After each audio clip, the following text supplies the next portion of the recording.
Hello, how are you? I hope you are all right. Today we are going to continue with the World War II and the different steps that Hitler took to become more and more powerful. Well, we have already said that he signed with Stalin the Nazi-Soviet Pact, and after signing the pact, if you remember, he invaded Poland, and that was the start of the war when Great Britain and France declared war on Germany. But Hitler was not happy with that. In April,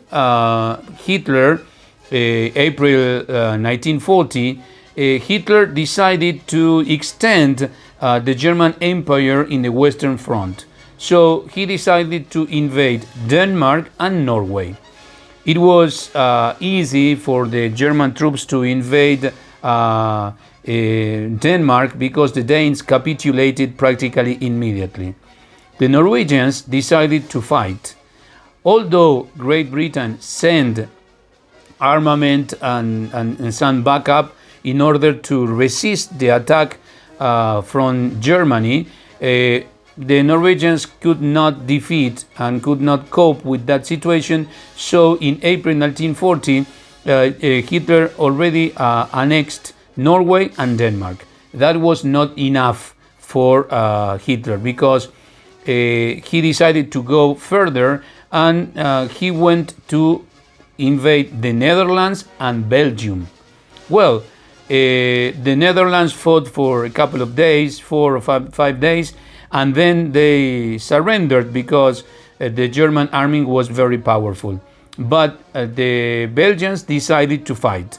Not only the Belgians decided to fight, but also they received the support in soldiers, the support of Great Britain and France. Almost 400,000 men were sent to fight and to resist the advance of Germany into Belgium, because obviously Hitler wanted to go through Belgium and take Paris.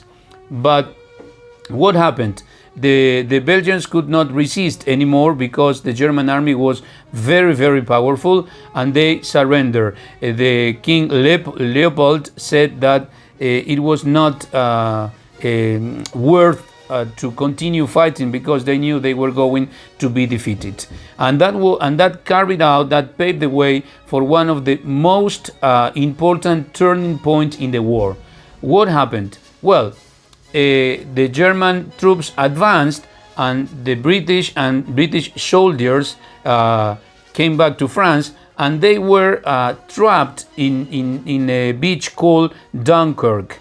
In Dunkirk, they were in the middle of the German troops and the cold waters of the English Channel. So 300,000 men were there.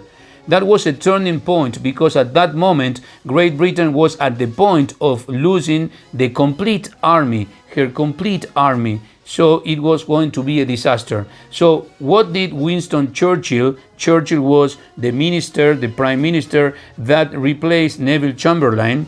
He decided to set up a plan, and that plan was called the Operation Dynamo. This operation consisted of trying to rescue all the soldiers that were there, or at least almost all the soldiers, because Great Britain was at the point of losing her complete army. So they used steam. They used all the Royal Navy, pleasure steam ships, and also boat ships. Every ship they used in order to rescue the soldiers. So when they were at the point of being massacred and crushed by the German troops, they were rescued by the Royal Navy, and also, as I told you, different ships that they used to rescue almost all the soldiers.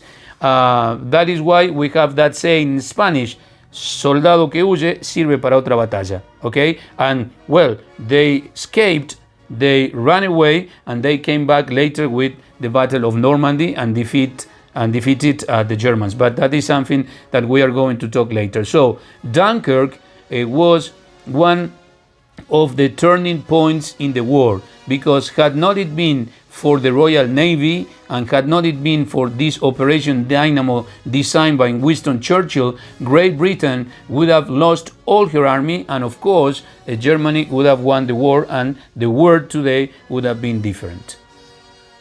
But that was not enough for Hitler. Hitler now had the Netherlands, had Belgium, had acquired Norway, Denmark, Poland, Czechoslovakia. He wanted more and more. So the objective, as I told you, Hitler had was to invade Paris. That was the main objective. He wanted to destroy France. Why? He remembered what had happened in the Treaty of Versailles and with the armistice. Remember that Hitler called the leaders of the Weimar Republic who signed the treaty the November criminals, because the treaty was signed in November 1919. But before, remember, before the official termination of the war, when Germany surrendered, Germany had to sign an armistice, remember, in 1918. But well, what happened? Hitler continued advancing, and although the French troops made a great effort, and although they tried to respect that motto of to defend Paris at all costs, they couldn't stop Hitler, because Hitler and his army were very, very powerful. And they invaded Paris, and Marshal Pétain, who had become prime minister or premier in France the day before, had to surrender because he realized that France did not have any other option but to surrender. So when France surrendered, Hitler, the Führer, had a plan in his mind to take revenge. So what did he do? He convoked the leaders of the French government to the same train car where the first armistice after World War I finished was signed. Remember that it was Marshal Foch, the one who signed in November 1918 that armistice in that train car. Well, Hitler convoked the leaders of the French government to that train car, and France had to sign an armistice. So Hitler required the French to submit to occupation of about half of their country, to demobilize and disarm their military and naval forces, to release all German prisoners of war, and to surrender all armaments and war materials in the occupied territory. In other words, we can say that Hitler took revenge of not only of the Treaty of Versailles, but also, remember, the invasion of the Ruhr Valley in the middle of the Weimar Republic, when France had failed to pay reparations, when Germany, had failed to pay reparations to France because of the Treaty of Versailles. So remember that the French invaded the Ruhr Valley, the industrial area of Germany, and now, well, Hitler took revenge, as he had promised to the Germans when he was campaigning and when he became Führer, and even before.